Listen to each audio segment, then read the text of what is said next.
Hello, everyone, and welcome back to episode 88 of the Pregame Network podcast, the only gaming news show slash podcast on the internet that's not afraid to offend anybody.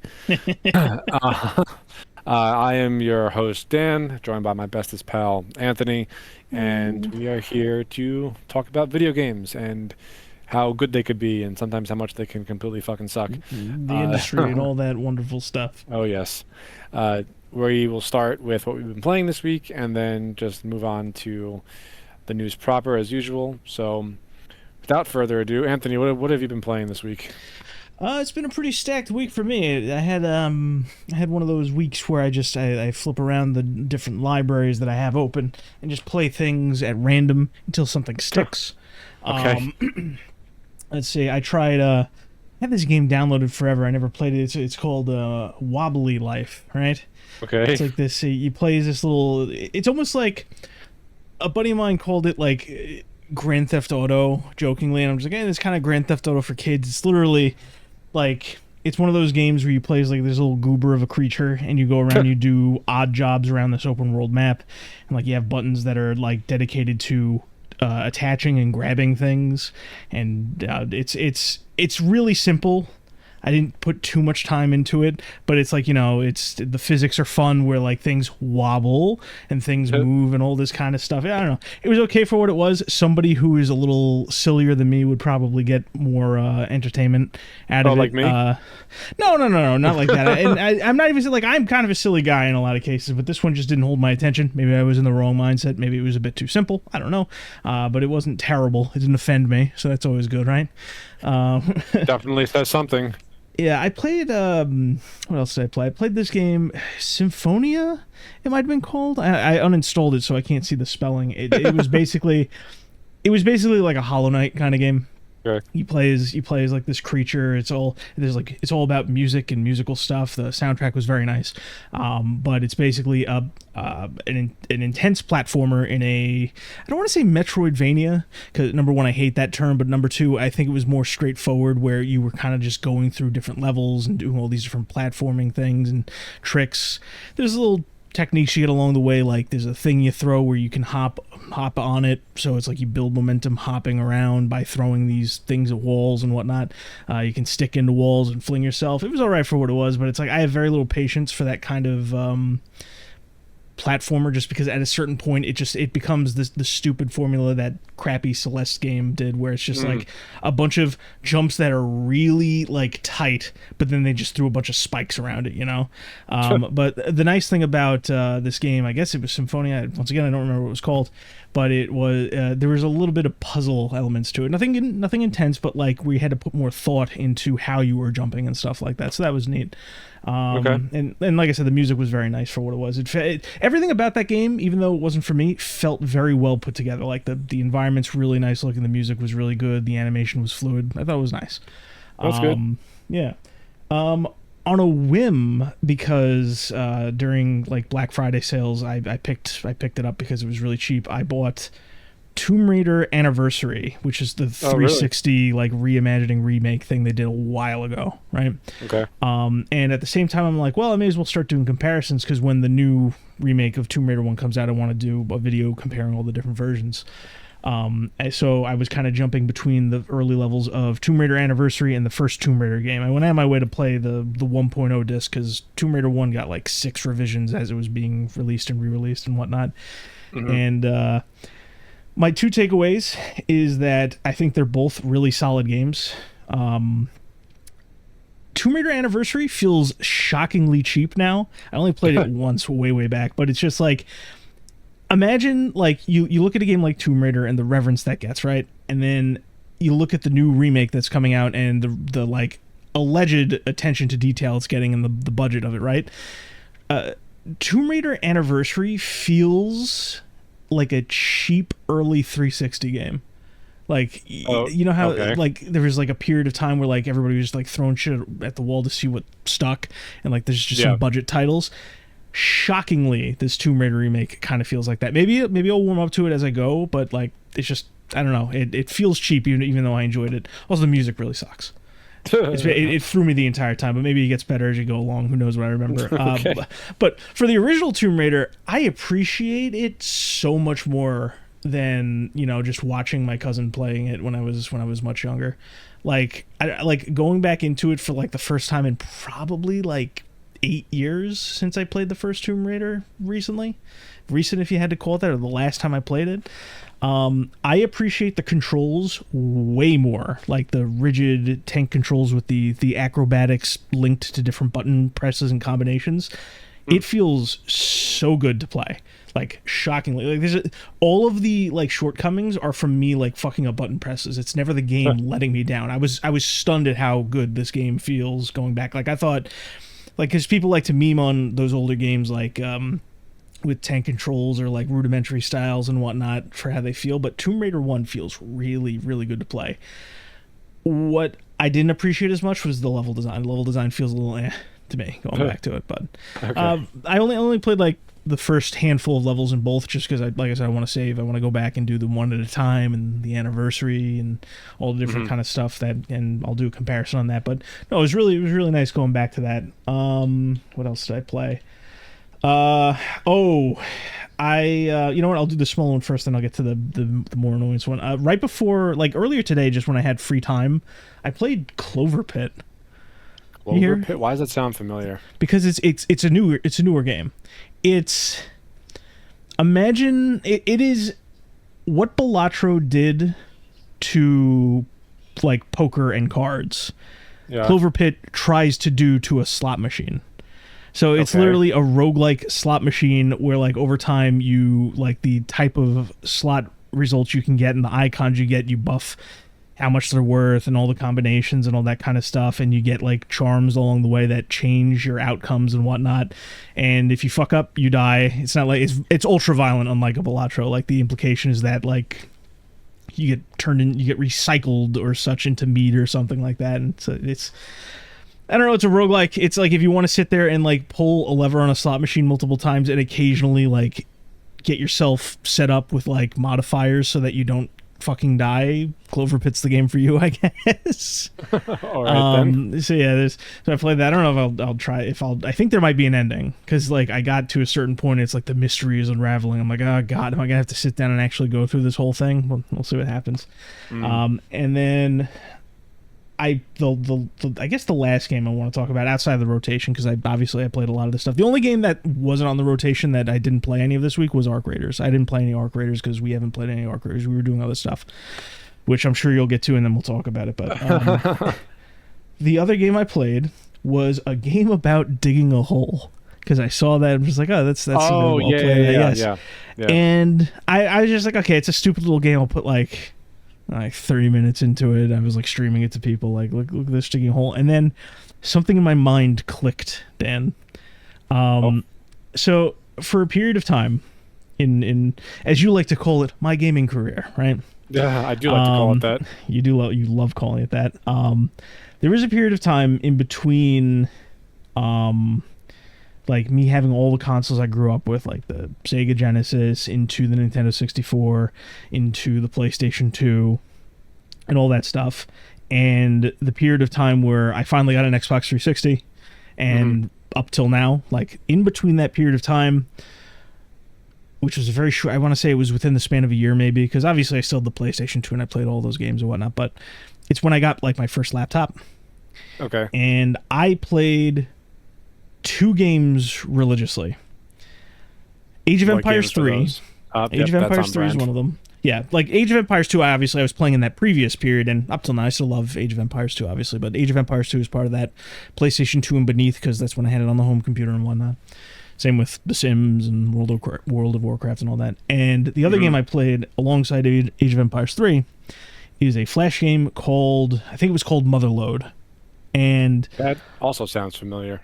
Motherload, we grew up in like the age of like addictinggames.com and exactly. It was one of those kind of games. And basically the deal with Motherload is that it was like you start on this plane. I don't know if it was on another planet or if it was just in the desert, and you control this little tank thing and you drill downward to collect treasure, hopefully hit some oil for fuel, and you would fly back up, you'd propel your way back up, and you would buy you would buy like upgrades and stuff, and then you would dig down deeper and you'd find better treasure. And it's one of those kind of games, right? You the further you go, the more your things increase. And oh, for the briefest of moments, Daniel, this game hit like an itch I didn't know I had. I was getting trashed. I'm like, oh my god, this almost kind of feels like Motherload. It's slow to start. You basically start with this dinky hand shovel, and then you upgrade it to the bigger shovel, and you go all the way up to like a drill, and that's when you feel real good about getting rid of all this dirt, right? And I'm just like, I'm digging. I'm just like, God, this is like, I don't remember. Like, sure, there's not a lot going on, but maybe I find something, and the game, gets bigger from here. And all of a sudden, Daniel, I was immediately crushed because this game, spoilers, it ends as a subversive horror game. At the very bottom of this hole that you spend all this time digging, right as you get into the flow of digging and finding all this stuff, you fucking fall into a mine, your drill don't work, your lights don't work, the dynamite you brought doesn't work, and there are giant moles. You go past the moles, find a treasure chest, which was what the premise of the game. I managed to skip it somehow. I didn't see it, but the premise of the game is you find an ad for a treasure chest. Oh, there's a treasure chest buried in the backyard. Come move into this house and dig the hole, right? You find the treasure chest. The treasure chest is empty. You get eaten by mole people, and then the realtor puts the house back up so that the next sap can go in there. And I think it's supposed to be some fucking commentary on how all these people are just buying and digging these holes. And I was so fucking frustrated by this. I was just like, I thought I was getting like a small little fun game about digging, and maybe there was some point near the end, and the point was fucking dog shit. And nothing wrong with digging. Yeah, so I immediately booted the game back up. You start a new save, and I got most of the I guess the side achievements and whatnot. I got one secret, which is like you could unlock a teleporter. I don't know if there's a way to get like a good ending or something, but and whenever I have like a couple minutes to spare, I just dig a little bit more. I'm gonna try and hollow out the entire all diggable point in it at one point, and I tried that for a little bit. I don't know if I'll end up doing it because at a certain point it felt like fucking torture. Like, I felt like I was literally being tortured. My head was hurting. My eyes were throbbing. I'm just sitting there just fucking hollowing out this fake hole. I'm just like, what the fuck am I doing? But, yeah, so I guess, short of that other thing, which we will talk about, that's the bulk of what I've been playing. Okay. The sole exception being, once again, the rotation. I also played a little bit of Soul Calibur 2. And I actually, you know what? I lied. There's actually something else. Before I stop entirely. I had a buddy over the other day. He brought his Not Nintendo me. Switch. You're always working. You am deeply hurt. You have all of my attention on the weekend. as much attention I can give another man. It's torn between you and Harrison, and it's always on the weekend. You always have my full attention. But anyway, so my buddy brings a Switch 2 over, and I got to sample 2 Switch 2 games. I got to sample Mario Kart World and Kirby's Air Riders, and all I have to really say is they're both fun. I enjoyed Kirby's Air Riders more than I did Mario Kart World, surprisingly. Kirby Air Riders kind of feels like the more well put together of the two games, and that might come to surprise you because Mario Kart was the $80 game, if you remember. Nintendo decided to push out Kirby Air Riders is, it's simple for what it is. It's basically a sequel to that old GameCube game. It's that but more, and that's all it needed to be. The music's good, it looks beautiful, it's a ton of fun. There's different characters and machines to try, just a lot of fun. And I tried all the different modes, and it's just like, yep, this is a sequel. This is the sequel that everybody was waiting for since that GameCube game. And then when I played Mario Kart World, it's an interesting gimmick. It's passable, the whole open world shtick they have going on. It makes the Grand Prix drag a little bit, and that was kind of disappointing. And I guess I'm neutral on it. I think it's okay. I think it's a well put together game if you're playing the single player or online, from what I hear, right? I'm a little disappointed because Mario Kart 8 was the game that sold me on a Wii U back in the day. I played Mario Kart 8 at somebody's house, and I'm like, fuck, I have to have this game. And I went out and bought a Wii U the next day. That's how good Mario Kart 8 was. That in my takes opinion. a lot for you, of all people, to do something like that. That was insane to me. But yeah, so back when we had system sellers. Yeah, isn't that a fucking kick in the head right there? But so yeah, it was overall good. One thing I will actually mention that I forgot to mention during our Game of the Year show, I forgot to mention Mario Kart world has a fucking fantastic soundtrack. It sounds, Oh yeah. it's really cool. It has tons of remixes. Like, you know how they said like, oh, you know, it's an $80 game because it's premium. If I would believe that just from the amount of music and how well it's performed altogether. But yeah, it's a solid little game. Abysmal performance in multiplayer. I was fucking stunned. It was running at 15 frames per second when I was playing multiplayer with 2 other people. Like, that is insane. Yikes. That was, especially compared to, like, I just got off of Kirby Air Rise, which ran just fine. It's like you're charging $80 for this game as a premium experience, and the multiplayer can't get past fucking 15 frames. Get the fuck out of town. And now that's all I've played. There you go. Okay. It was my wild week of gaming. Yeah, you weren't kidding. Fucking stacked. Yeah. All right. So what have I been playing? I downloaded the playtest for this game called Far Far West. It's like a 4-player PvE co-op, action game. It's a first-person shooter. I didn't really play it that much. It channels like a lot of Helldivers vibes to it. It's fine. I don't really have too much to say about it. Although I will say that the performance specifically was not great. Especially like toning down all the settings and the resolution. I felt like it was struggling to reach 30, and I didn't have my frame counter on it at the time, but when you've played enough when you've played as many games as you and I have, like, you can pick up on that kind of stuff. So that was not a great sign for me. I started a run in Star Rupture, which just came out like a couple days ago. It's basically Satisfactory, but with guns, and fucking sold on that one, right? Now, inversely, from Far Far West, Star Rupture ran flawlessly. I didn't have any issues with it whatsoever. I didn't go too deep into that either because I really started sinking my teeth into Spider-Man on Steam, or Spider-Man Remastered, I guess. I picked it up off of the Steam winter sale or the holiday sale, and I am almost done with the campaign at this point. I bought it back on the PS4, I think. Jesus. And I just never beat it, and I feel like I owe it to myself to play it and beat it. And it really, it made me look at the Arkham games very differently, because the majority of open world games that I have played in recent years, especially if they're superhero games, they really just shamelessly take the formula that Arkham City put in place all those years ago.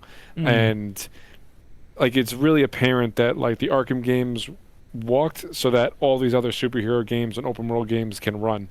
And it's very, and I'm not saying this is like a dig at Spider-Man or any other open world game out there, but you can only do so much with the open world formula, I think, until some other studio comes along and blows my socks off.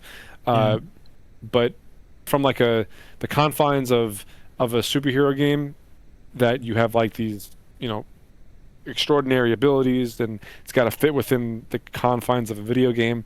The Arkham trilogy just fucking nailed it on its first go around.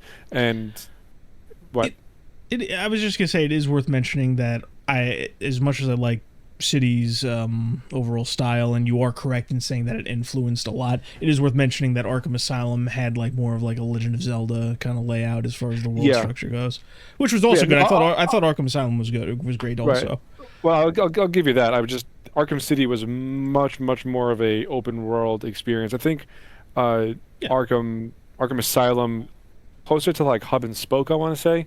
That's what I said. It's more of a Zelda thing going on there, where there's worlds or different regions to explore, and then you would walk out to an interconnected hub area instead of City's more straightforward open world design.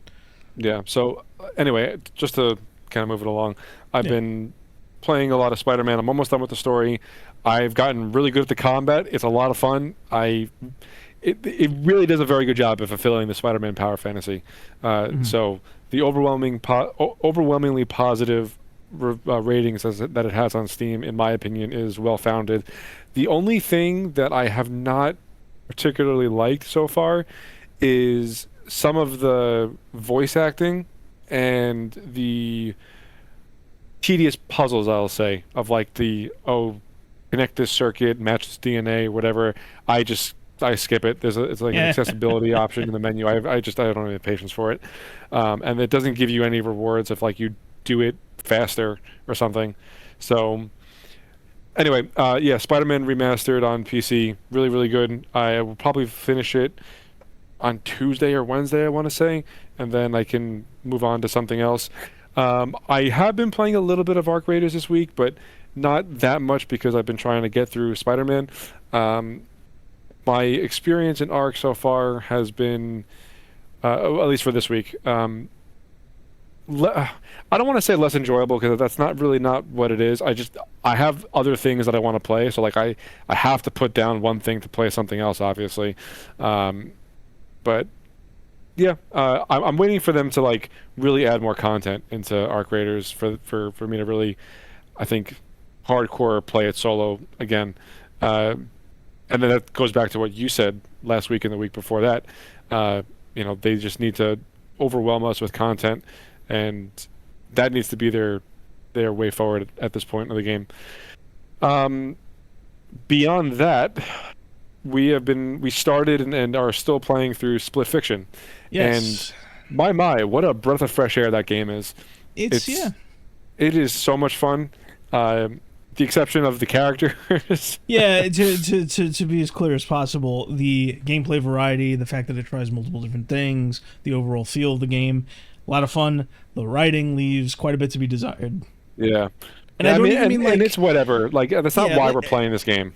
Yeah, like I was gonna say, like, it doesn't. I'm not sitting here going, oh, well, the writing didn't impress me. I'm saying it's annoying in a lot of cases. It's like it's okay to be boring, or it's okay to like not have like a massive scale of a story. But if you're yapping at me in an annoying millennial writer way, you're gonna like lose a few points with me, I guess you could say. Yeah. So Split Fiction has been a ton of fun, and we had this conversation while we were playing it earlier, but I mean, in my opinion, like at least for right now in 2025/6, I know we're in 2026. I'm just saying, like, there is really nothing on the market in a mainstreamy sense that is quite like Split Fiction or It Takes Two or any game that Hazelight has developed so far. We tried playing A Way Out like years ago. Yeah, we should go back to that and actually play it because I feel like it'd be a good time too. But Split Fiction is the first Hazelight game that's cross-platform, unfortunately. So I'll just probably buy A Way Out on my Xbox or something. But anyway, going back to my original point, Split Fiction is a ton of fun. The gameplay variety, like you said, is just there's a lot of it. Like the perspective shifts, the different mechanics that they make you do, the puzzle solving, the co-op puzzle solving. I mean, I guess it's all co-op, right? It's built from the ground up for that. I am loving it, honestly. I'm having a really good time with it, and I hope I get the feeling it's a shorter game. We've played it for 4.5 hours so far, and I want there to be like at least 10 hours of gameplay there, and I think I'd be satisfied with it. It feels like we're 2/3 in. Yeah, I do kind of get that feeling as well. Yeah. So, whatever, it is what it is. But anywho, that is I'm pretty sure that's all I've been playing. A little bit of Battlefield here and there, and we also started playing through Left 4 Dead 2, right? Or did I talk about that last week? We've been jumping around in Left 4 Dead, and I think we did talk about it last week. We were talking about the formula and all that stuff. I really want to play through like every Left 4 Dead 2 campaign. I forgot how good it was, to be honest with you. It's just such a good game. Yeah, we've talked about it before about how it came in, it did the formula, it did it better than anyone else, and I've mentioned plenty of times before. I actually thought about this the other day. I'm just like, because there's always in the back of my mind, just the thought experiment of like what makes a perfect game, right? Yeah. And I feel Left 4 Dead, if not a perfect game, it's close to that mark, Yeah. I would just need to weigh my preferences and try and put them aside, because like the whole thing is like, what can you say about a game that's been out for as long as Left 4 Dead has, that did the formula as well as it did, and every now and again you'll just remember it and want to play through everything that it has to offer. Yeah. Like, seriously. I mean, even now, right? It's at the time of this recording, it's January 11th, 2026. Right now, Left 4 Dead 2 has 31,000 players in game. Yeah. Like, that's impressive by any game standards. So Yeah, it's especially impressive for a game that, I mean, obviously it has multiplayer, but when you look at, like, I'll use the closest example I can, Counter-Strike, right? That has a player base that's been around forever, will be around forever, that always plays these games, and that's multiplayer. It's a constantly changing experience, or like you're trying to do things the best way that you can against other players, and the variables are the constant changes in multiplayer. Single player, at a certain point, you know the campaigns regardless of the variances. So it's like, to have that kind of experience in a campaign-related setting, I mean, that's impressive. yeah, so that is pretty much all I've been playing this week. We're 25 minutes into this already, so We had a lot to say about the yeah, different games we played. both have been playing a lot this week, it seems. Isn't that great? Isn't that great? Yep, love it. This week it's going to be less bitching about the industry and more, wow, we had fun this week. Actually, so now that we're going to move on to the news proper, Wait. I have Hold your fire. Hold that thought. I just remembered something. Hold on. What? Hold on. Wait, I got to find it because we have a write-in this week. Oh, no shit. Yes, we do. I'm excited. We've kind of talked about this one quite a bit, so it should be pretty easy and succinct to answer. I'll let you answer first, then I'll throw my 2 cents in. Question is... Is this another, like, jokey question like last time? No, I mean, the last one was kind of both a real and jokey question, but this one's more, like, if you wanted something more grounded, here you go. The question is... Do you think Halo Campaign Evolved will give the Halo series an extension on its life support, or is it yet another dying gasp? No, absolutely not. It's 100% a dying gasp. I don't think anybody really gives a shit about Halo anymore. 343 has fumbled Halo time and time again since it got its hands on the property, and it has gotten progressively worse every single installment, with the exception of the Halo Infinite multiplayer, which was not even enough to make any meaningful turnaround in the Halo IP, like, overall. So no, I don't think that the Halo campaign, the Combat Evolved campaign remake, is going to do anything, especially the fact that Microsoft basically waved the white flag and is putting it anywhere that it'll run, including PlayStation. Nothing's wrong with PlayStation, but, like, the whole shtick, not shtick, but, like, I would say 50% of Halo's identity, probably more, is rooted in the fact that it has been a Xbox exclusive since it came out. So them trying to port it to other consoles, it just looks like desperation, in my opinion. I don't think it's going to do anything worthwhile to move any kind of needle. Am I going to play it? Probably. But just based off of the that gameplay demo that we got a couple months ago, like, there's a sprint button. Why? You can ADS. Why? They've made pointless changes in the actual level design. Why? The hunters are, like, impossible to fight now. Fucking why? There's so many arbitrary changes that are made just for the sake of changing it that I really have no fucking faith in Microsoft anymore, or 343 at this point. The whole reason why the Halo Infinite game itself was fun to play in the first place was because they had outside contractors working on it, and it turned into spaghetti code that the developers at 343 just didn't know what to do with, to the point where, like, it was taking them months and months and months just to make performance patches. Like, it just... Halo is done. It's done. It's dead. It's not coming back. And I am usually a pretty optimistic guy, but of course. But Microsoft has beaten that horse to such a bloody pulp. Nobody cares about it anymore, and it's a shame. It's a real shame. So to answer whoever question it was, no, I don't think that it's going to do anything meaningful to save the Halo IP. I think it is absolutely another dying gasp of the Halo franchise and of Microsoft. What about you? So, I mean, my takeaway on the current status of Halo is pretty much the same as you. I'm a bit less... I wouldn't say I'm a bit less pessimistic. I'm just, like, I'm looking at it more as an analytical way. On the scale of revitalization and dying gasp. It is close to dying gasp. The thing is, I think that the reality of campaign evolved is it's a bit more cynical than that. It's kind of in the same camp as Gears Reloaded, where this is really a warmed over experience that is really just meant to kind of try and hook players on other platforms in a way the franchise couldn't have done before because of its exclusivity.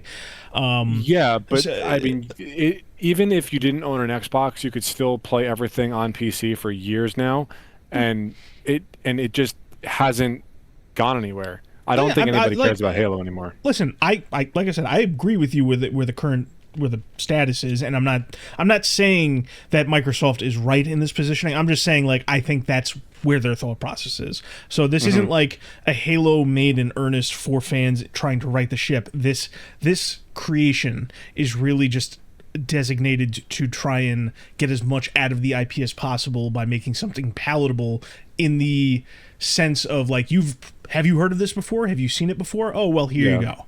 Now, I do, again, I lean more dying gasp than revitalization, but it is really just a matter of, I think that third option is really where it lands, where it's a cynical, warmed over, we need to try and get a little bit of ground under this again. It's not something that was out to save the franchise, and contrary to as they describe it, it's not a faithful remake either. It is really it's out there to, like, you mentioned all the arbitrary changes. They're arbitrary in the sense that it's just like, the ADSing is there because, like, all the other shooters in the world have ADSing. The sprinting is there because they want players to be able to just sprint through all the boring slowness that they perceive Combat Evolved, which is ironic because that's what made Halo so special in the first place. It's, I mean, the fact that it's copying a lot of what other shooters do or did after Combat Evolved first came out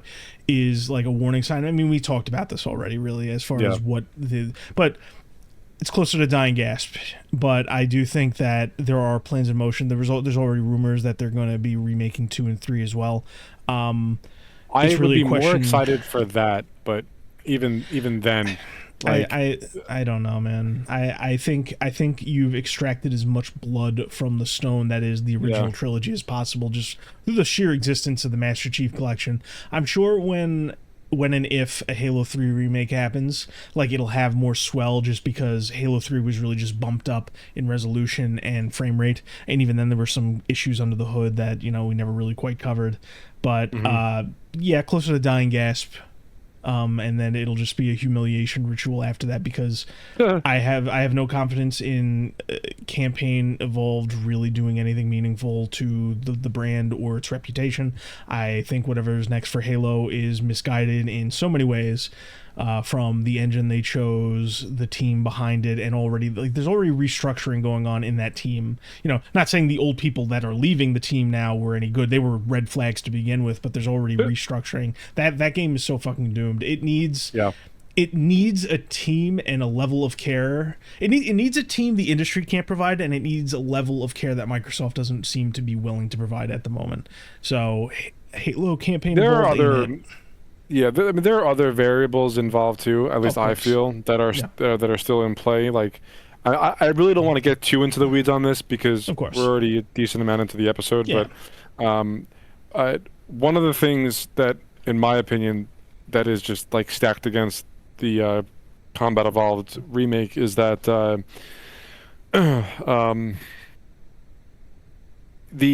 like I said, the interest is not really there anymore. So while they're trying to garner new players into the IP, like, there are so many other offerings on the table right now, and you're trying to nostalgia bait off of a time that nothing else quite like it existed, and now you can pick whatever franchise that you like, that you think might be cooler, or you think the gameplay looks better, or the art style, or whatever.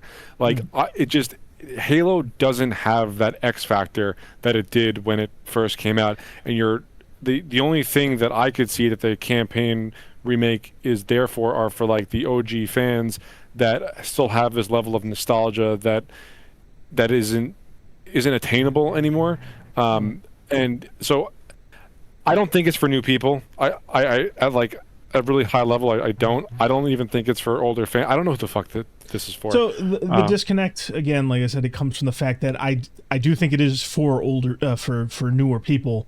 But what you're saying makes perfect sense, where like the move that they're making is so misguided, you're confused as to who it's for. Because, yeah, I'm telling you again, this is really just to spread it and try and get new people on board.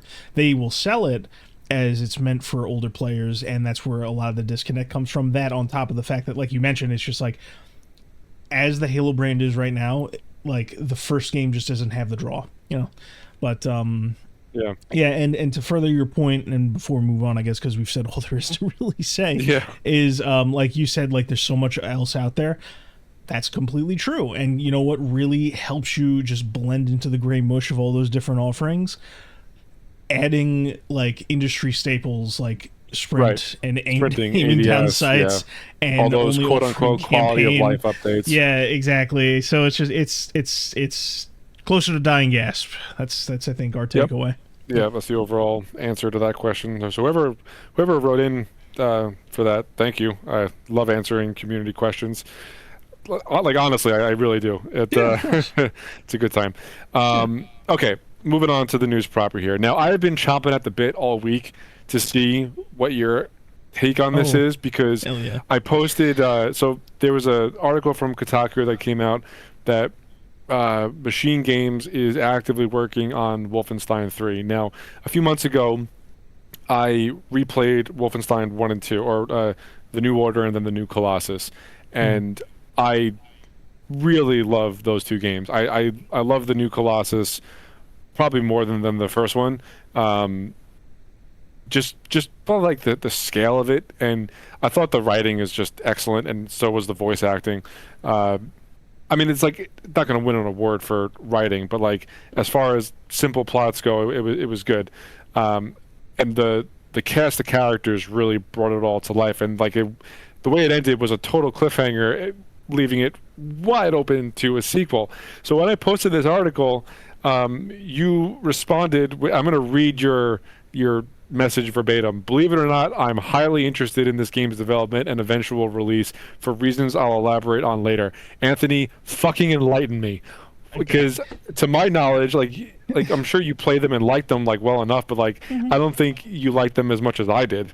Yeah, no, I think that's safe to say. That's a good takeaway as far as whether or not, just raw enjoyment. You probably got more out of them than I, but I do definitely appreciate what they did, especially back then, because like I remember everybody, they were kind of hamming it up a little bit, saying, "Oh, it's a return to form for older style of shooters," and I agree with that to a certain point, where it was very much run and gun, straightforward. You explore the levels a little bit. There's secrets to find, but it is a straightforward story in the way that really games haven't. A linear experience. Yeah, exactly. Yeah. Which there was a gap at the time where, like, this one came out in 2014. I would say for 7 years there was a bit of a gap where those kind of shooters, I guess, it was like a modern boomer shooter. Exactly. So, like, that's the best way to put it, even though obviously there's some distinct differences with the movement. I know. But Wolfenstein was never really that kind of shooter initially, so it's fine to make that comparison. Sorry about that. My phone alarm was going off. But anyway, so there was like a 7-year gap, probably, like, multiplayer shooters like took off, and I think that became the focus for a long time in the industry. So at the time it was refreshing. I still think they hold up. Much like you played it recently, I watched Luke play through it before that, and he enjoyed it. I looking at it, I'm like, I remember a lot of this, and it's pretty much what everybody makes it out to be. We kind of frequently bring up or at least we've gone back and forth on, like golden ages of gaming and stuff like that. And I find Wolfenstein interesting because, I always say it's like around 2012, 2013 is where the golden age ended, the last one. And the Wolfenstein games, these reboots, we just went over, it's a reboot of an old school franchise that already got rebooted once. They came out outside of that golden age period when it was kind of like becoming a dead zone, and it stood out even more because of that. Mm-hmm. You said it, I'll say it again. I think they're solid shooters. Sometimes you really only, whether it's you only play them once or you go back for repeats, the experience is set up in such a way where it's replayable because, it's not bogged down by an infinite amount of secrets, which is fine for what that is when games try that, but it's really straightforward. You find some stuff in the background. The story is easily digestible. It's not bloated. One of our points of contention, I think the reboot's focus on BJ being very wordy in his own head. He's musing the entire time. I love that about the game. Here's the thing. It isn't a bad angle to try, and I actually do like a lot of it because I like BJ as a character. I think it's fun. I think there are some points where he waxes poetic way too much, and as much as I love hearing the man speak and I love his character, I think there are certain points where he should probably shut the fuck up, even in his own head. That's beside the point. So overall, when I look at this and where I'm going with all this is, it's a solid, amount of shooters. I'm just going to say the three. I'm not going to say Youngblood, but the three of them that are out there. BJ is likable enough. I think 2 is when we really started seeing that new kind of modern stuff break into the writing, but it skirted by. It got through to the end. It got a little pulpy near the end. There's a moment near the end where I think it's a little too over the top that you fucking absolutely love. That I want to. Oh, you didn't like that? and I'm not. I didn't say I didn't like it. I said you definitely loved it way more than me. But here's the thing. That's the over the top nature of that series and where it was kind of going, and that's fine. Now the reason I say I'm very interested to see how it goes is because it's been a while since the new Colossus at this point, right? A decent stretch of time, because that's another thing that was nice about that is that was still like, games were getting sequels within 2 to 3 year span, right? That's kind of refreshing to look back on. So I think if it was announced tomorrow that this rumor was true, we probably wouldn't see it for another year, so it would be like a 10-year gap between the last proper sequel. Youngblood came out in between all that. We don't talk about Youngblood. Now my whole thing, why I'm curious to see it, is because, like I said, it was kind of it was in the middle of the dark age, and it was kind of right around the cultural stuff really started getting annoying and nasty. Yeah, good point. Which is why when Youngblood came out, a lot of its writing the writing in that was terrible for multiple reasons. I'm not going to say they went completely off the deep end, but that's when you had the guy come out and say like, I didn't realize punching Nazis was this unpopular. Completely missing the point. Back when that kind of emotional manipulation worked, right? Mm-hmm. And I am interested to see what becomes of a potential Wolfenstein 3, because it will really be a temperature check for the industry in terms of cultural stuff, writing maturity, and how receptive developers and players are to that gameplay style we spent like the first part of this talking about, where it's like it's straightforward. Even too, with all the different additions it did, it kind of like hit the ceiling of what you can really do with that formula. You don't want to add too much more to the Wolfenstein formula than what 2 did, where they really expanded. Where if Wolfenstein The New Order was straightforward with some secrets, it's basically like the old Wolfenstein formula, just with larger levels. And 2 gives gave much more bigger focus on skills and things you can do with those skills in the environment, and a little bit more choice and that kind of stuff. Like, it's a Wolfenstein 3 is going to be one of the best ways to kind of see both how developers, corporations, and audiences are kind of feeling, because it is kind of like the perfect testing tool to see like, are we tired of this kind of writing? Are we tired of this tropes in gameplay? Is it time to come back to a more simple, AAA first single player shooter formula? It's I'm interested in it, not necessarily because like if they make a good sequel, I liked 1 and 2 well enough, I could probably love a 3, but it is going to be such a test of where everyone's currently at, because that's a good point. I didn't really think of it from that perspective. Makes total sense. Yeah, because like realistically speaking, if a Wolfenstein 3 came out 3 years after Wolfenstein 2, it would basically be Youngblood.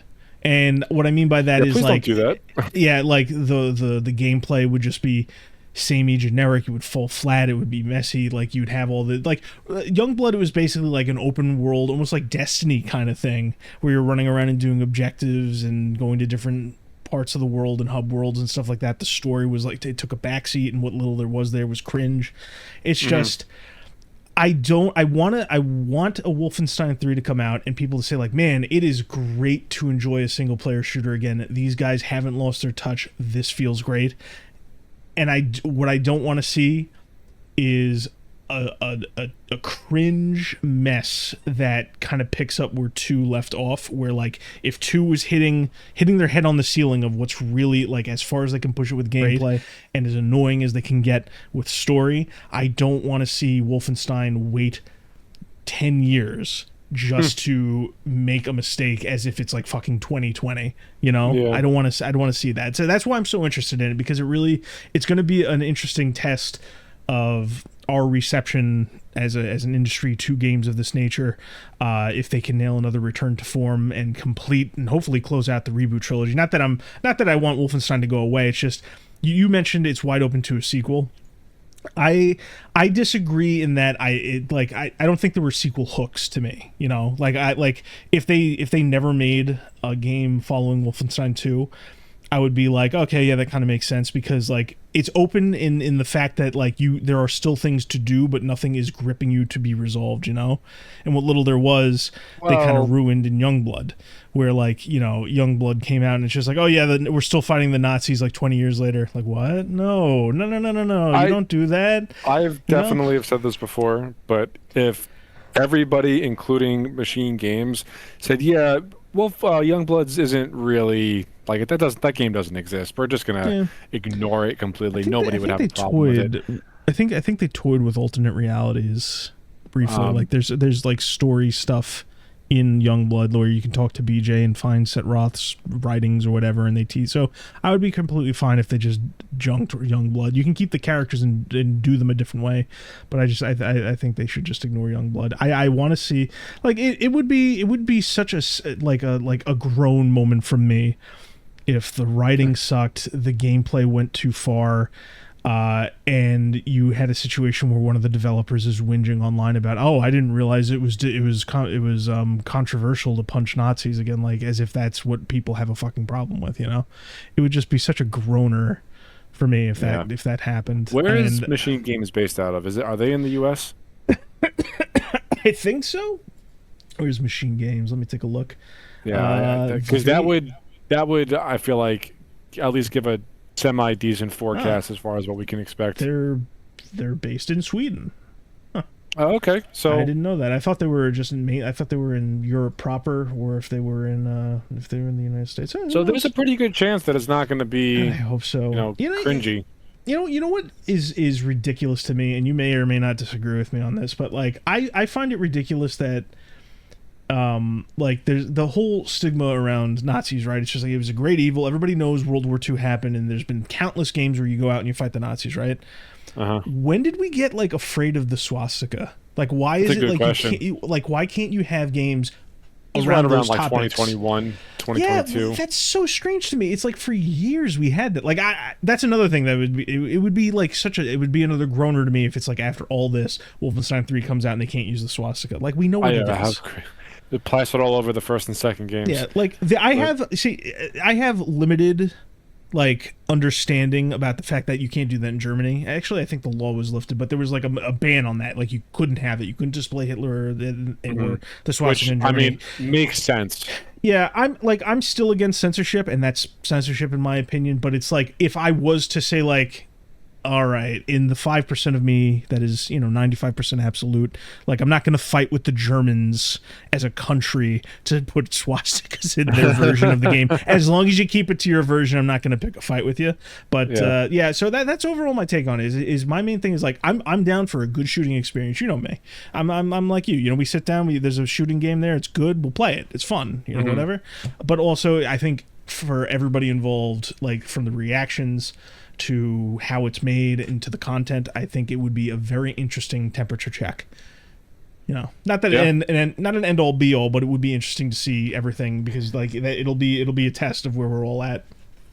Yeah, that's very true. I had I wasn't even considering that perspective, but I mean, you're right. Yeah.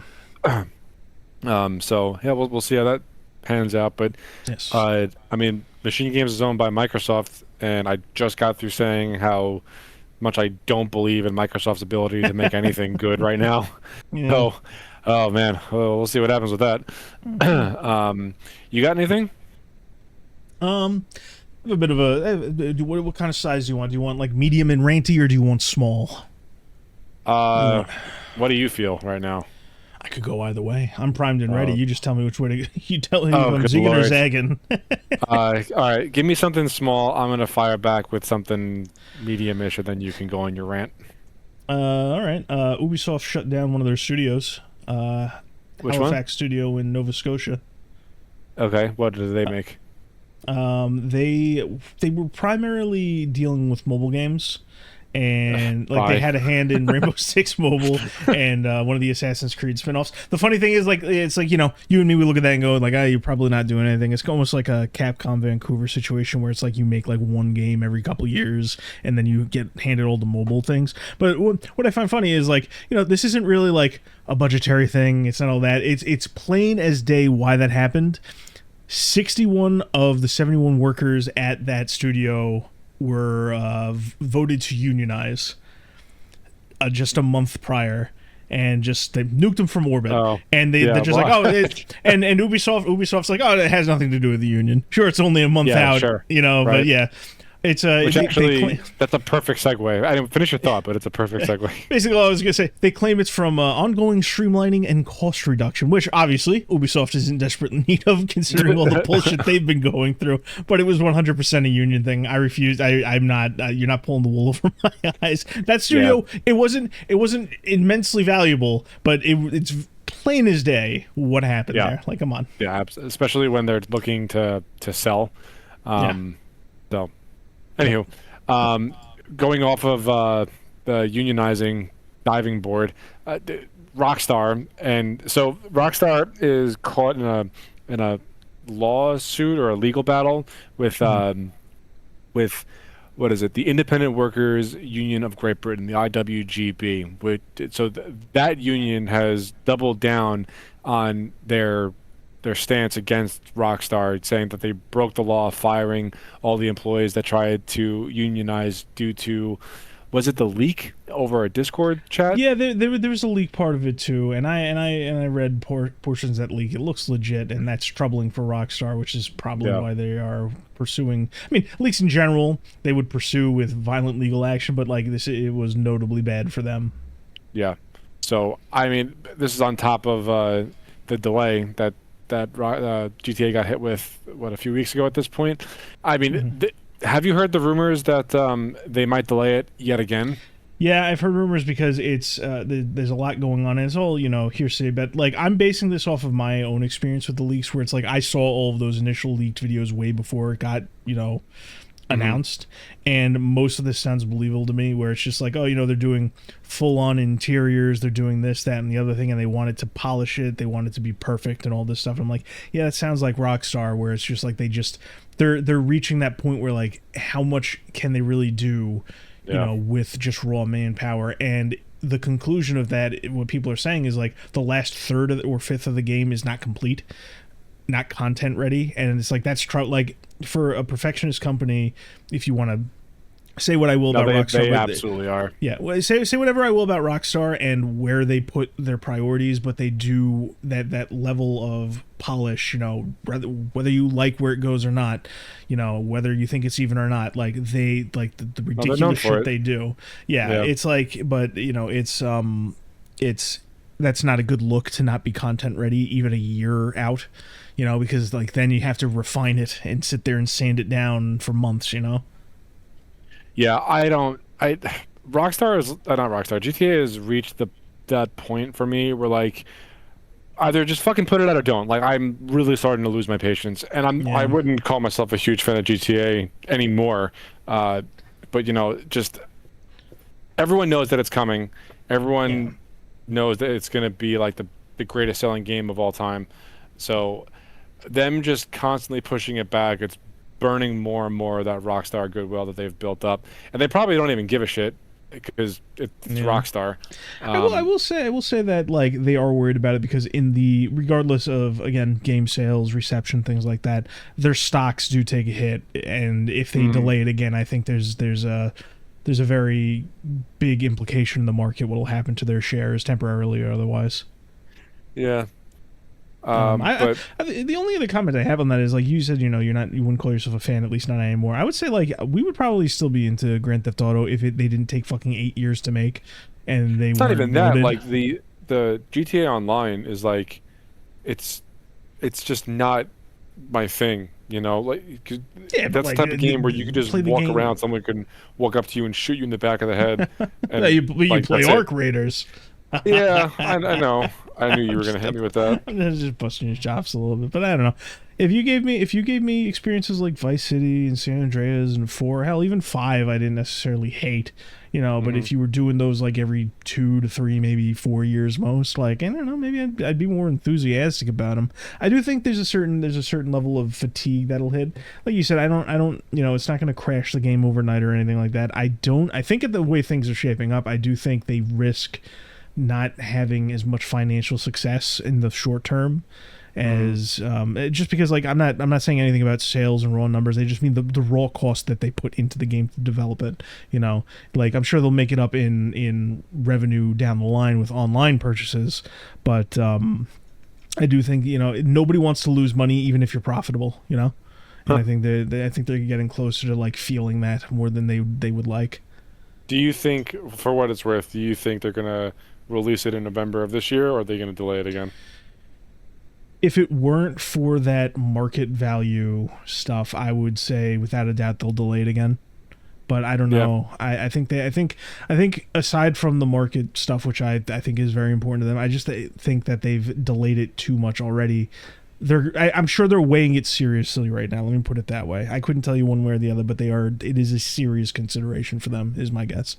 Yeah, I think they will release it this November, but I Okay. would also not be shocked if they delayed it again. Yeah. For the Okay. reasons that you just mentioned, that like, they're just Yeah. hurting their bottom line more and more the more that they delay it. Absolutely. Um, so, okay, you got one more thing, or It's what? not a short one, so if you want to keep going, that's fine. I'll push mine off. Unless you want to hear me Okay. rant for a little bit. It's, really, Uh, it's up to you. well, we could talk about the Steam hardware leaks, and then you could rant to close it Okay, out. sure. Um, so anyway, the Steam, all the prices for really basically the Steam machine were leaked, uh, going from the Allegedly. 512 gig version all the way up into, what was it, 2 terabyte, I think. I believe so. The point being, it's not going lower than like $950. This is from a Mhm. Czech website, so I mean I don't know how much validity there is to it, but it. I mean I fucking knew it.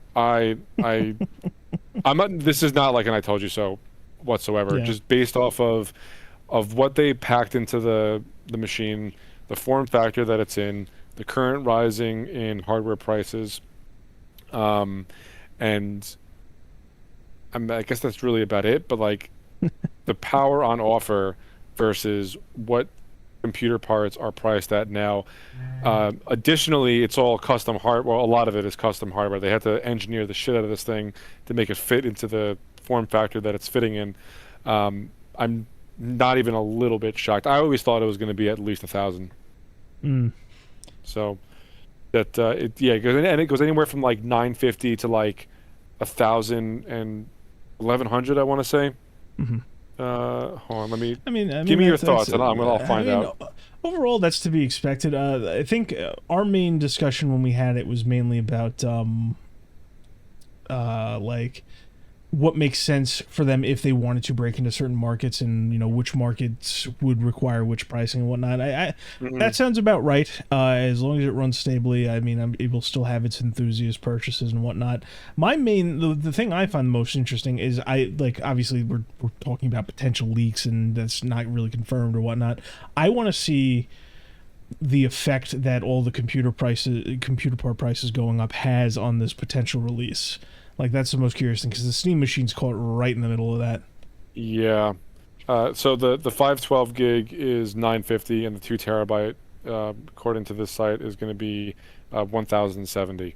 So it's it's pretty much right, exactly where I was expecting this thing to be priced. And this is, like, take it with a grain of salt because this is not official whatsoever.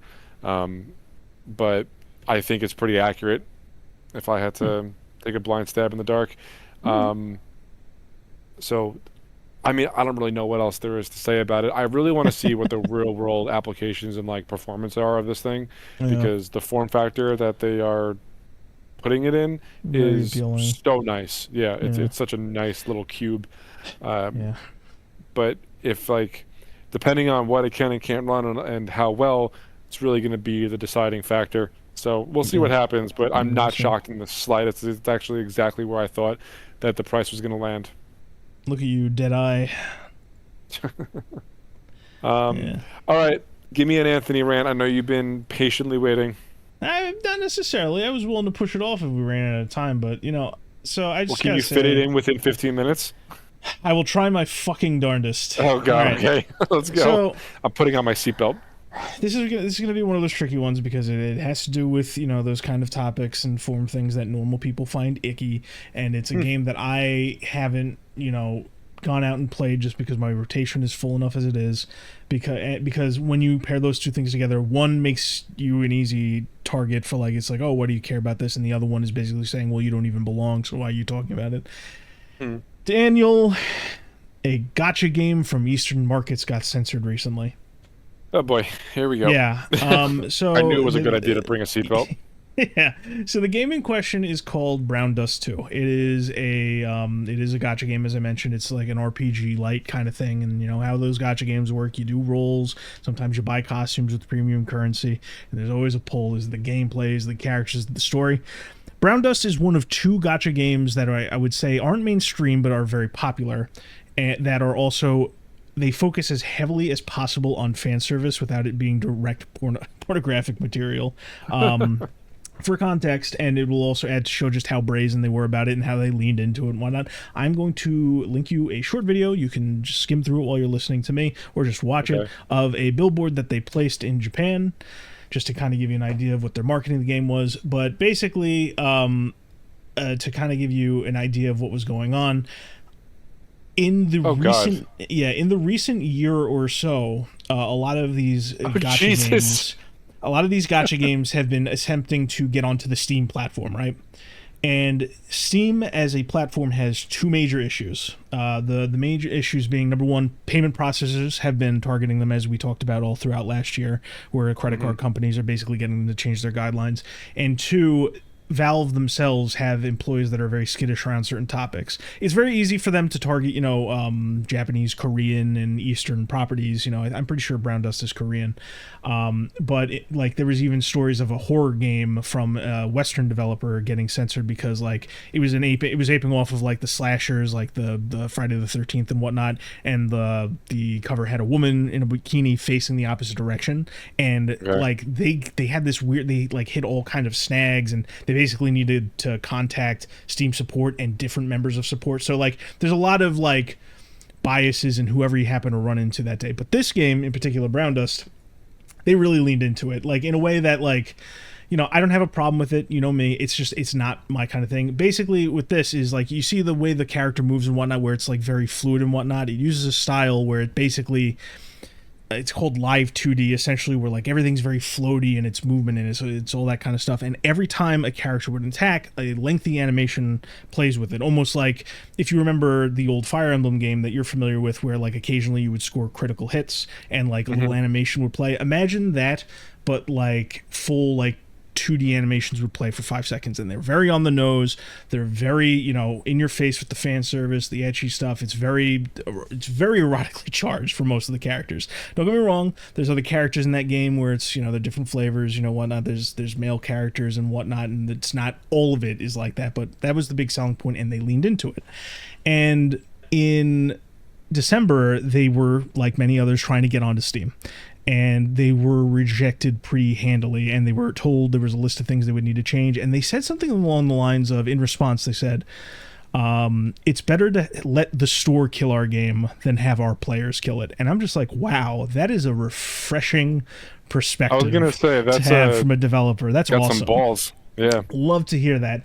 And then a month later, they immediately, their first broadcast of the year, they said we will be censoring the game. They gave a whole list of costumes that would no longer be available.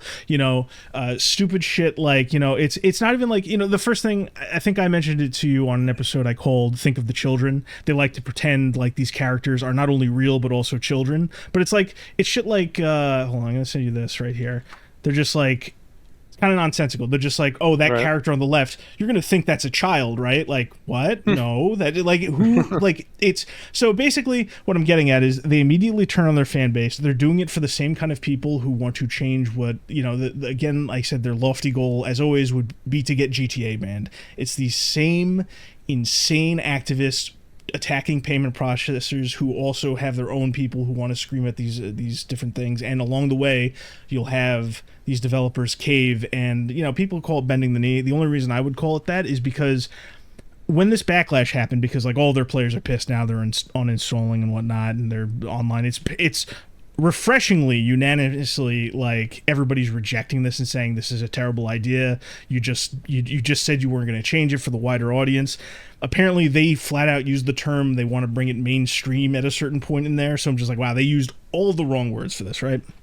And what bothered me most about this, aside from the fact that Valve was involved, because Valve was at one point muscled by the payment processor, so that's a flare in the back of my mind going, I fucking hate the fact that all of this is kind of snowballed, and the fact that these guys caved almost immediately. I look at this and I go like, so what else do they have to say? So I look at the response to it, and they said something along the lines of, we will work on rebuilding our trust with you, and don't worry about further censorship because we've already received guidelines on how to do things going forward. And I say, you motherfucker, I've been warning about this for years, because if you remember my fucking rant, the goal of all these companies and activists is to go to the developers and tell them and convince them what they can and cannot do, so that censorship is not something that you can call out. They want to go to the source and have the developers preemptively manage everything they do and preemptively censor themselves.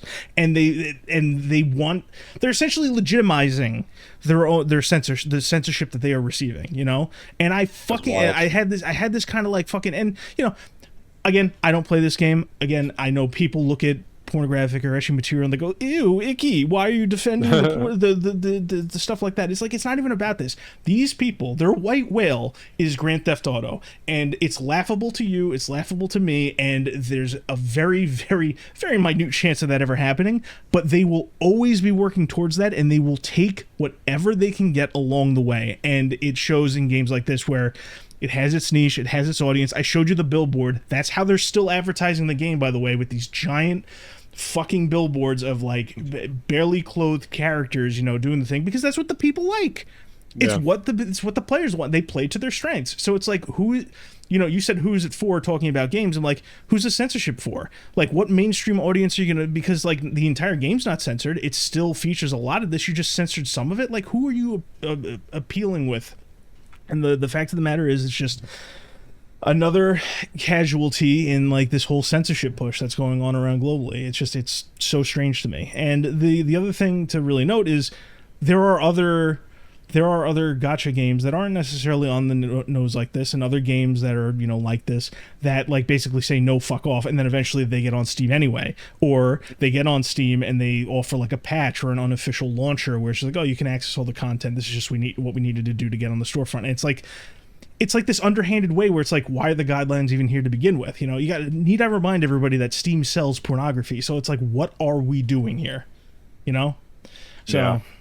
just a little little rant, because number one, it's like, listen, it's like, it's not the kind of game I would sit there and play. I'm not that easily won over. I'm not titillated that easily, if I'm being I have a little bit of self-respect, but it's like, I can't stand censorship. I don't care what it is. I don't care whether, somebody looks at it and again goes like, icky, like grown men or like kids that have been corralled into this fucking weird censorship nonsense, or men our age who go like, oh my god, boobies, oh, like I can't, like, all these people are losers. And the last thing I just have to really say about this is, like, there's a group in the middle out there, I love calling out the people in the fucking middle, like, that'll respond like, I don't get it, or I think the people are overreacting. If you have that reaction, perfectly fine. There's nothing wrong with that. If you don't get as heated as me, there's no problem if you don't feel as passionate, but you need to leave the conversation. Because if I see, like, even one more comment going like, I don't get the big deal about censorship, I might like, I'm gonna go too loud. I'm gonna go fucking postal at a certain point. And that is mainly an exasperated comment. I have no plans to go over this, obviously. But my whole thing is, I cannot stand censorship. I can't do it. I don't care if it's something I like. I don't care if it's something I hate. I don't care if it's something I'm not into, or that people might see as degenerate. I do not care about any of this, and it's a shame because this game has been slowly building traction for the last 2.5 years, hyping things up, basically just pulling the rug out from under their players, after all this. And the only last thing I have to say about it is, like, some of it was really on the nose. Like, I think the first time I saw this game, like, I described the scene I saw as, like, overly stimulating. And I don't mean, like, in that way. I mean, like, in, like, there was so much visual noise hitting me in the face that I felt, like, dizzy after seeing it. Like, that's how over the top some of these animations were. But it's just, like, doesn't need to be censored, Yeah. It's all bullshit.